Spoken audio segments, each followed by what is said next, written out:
You're 24 years old. Your journalism degree is 3 months old and already useless. The magazine you wanted to work for just laid off half its staff. Your student loan payment hits in 6 days. Then the email arrives. Meridian Strategic Communications, Junior Associate, 68,000 base, benefits, discretionary bonus. You don't know what discretionary bonus means yet. You will. The office is on the 31st floor of a glass tower downtown. Everything is white, chrome, and deliberately calm. Your new manager, Claire, shakes your hand and says, "We solve problems. That's all we do here." You nod, you think you understand, you don't.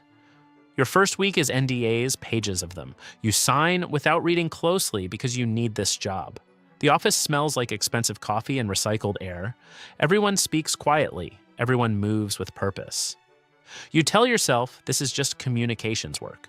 You tell yourself every industry has paperwork. 3 months in, you know your job now. When a client calls, you build the file. You search court records, social media histories, old news articles.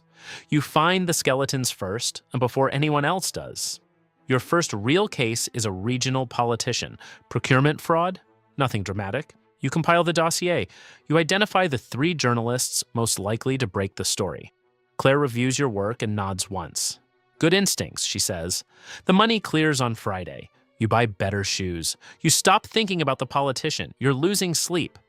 But you tell yourself that's just the adjustment period. 8 months in. You're not just researching anymore. You're writing. Not articles, not press releases, narratives. A narrative is a story you build around the truth to make the truth smaller. You learn to find the counter story, the distraction, the humanizing detail that makes a monster look like a man under pressure.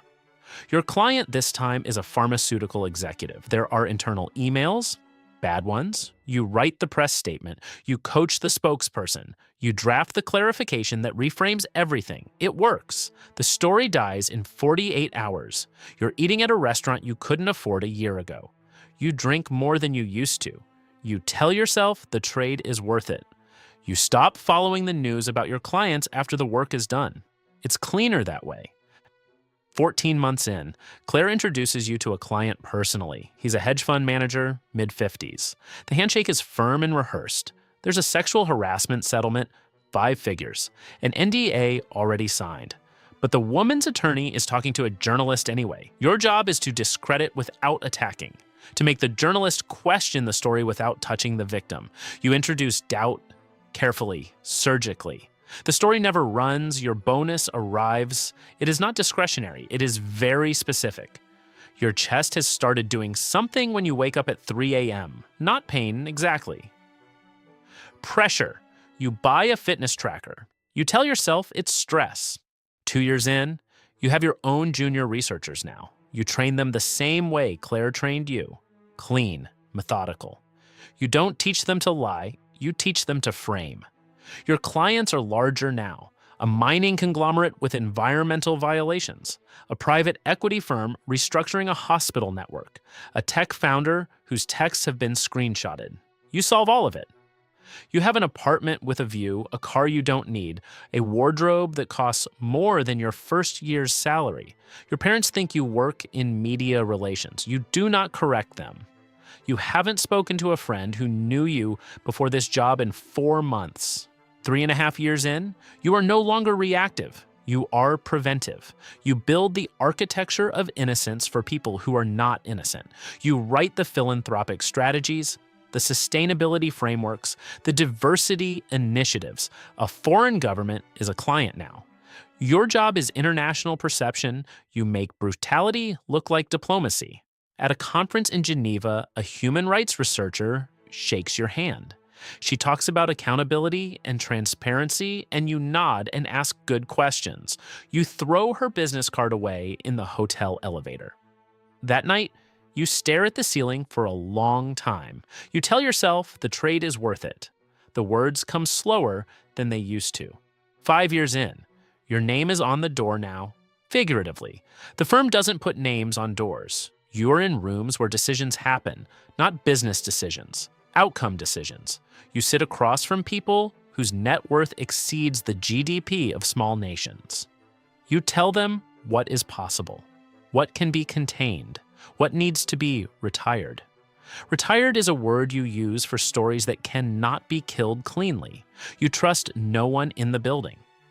This is not paranoia. This is professional hygiene. Your hands are steady. Your voice is steady. You have everything. You own very little of yourself. 7 years in, you don't fix crises anymore. You design the systems that prevent crises from becoming visible. You are everywhere in the story and nowhere in the byline. You have a home with a gate, a marriage that functions like a business arrangement, 2 children who see you on weekends. Your spouse stopped asking questions somewhere around year 4. You both decided that was easier. You wake up at 3 a.m. every night. Every night. You calculate how many layers exist between the things you have done and the word that describes them. The layers are holding. For now. It doesn't happen the way you planned for it. You planned for a leak, an investigation, a journalist who got too close. You had protocols for all of those.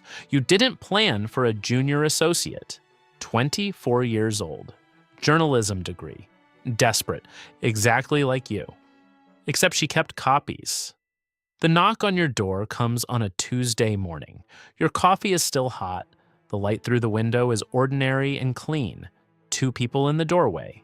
They say your name like it's a formality. You think about Claire, about the first NDA, about the researcher in Geneva, about the things you retired. You think about whether any trade was ever worth it. And you realize the answer doesn't matter now. Because the math has always been the same in this industry. You spend years making other people's problems disappear. Until the day you become the problem, and then someone exactly like you gets the call. This is what it's like to be every rank in a crisis PR agency. If this felt familiar, like something you already knew but never said out loud, leave a comment below, subscribe. Every rank, every industry, every week.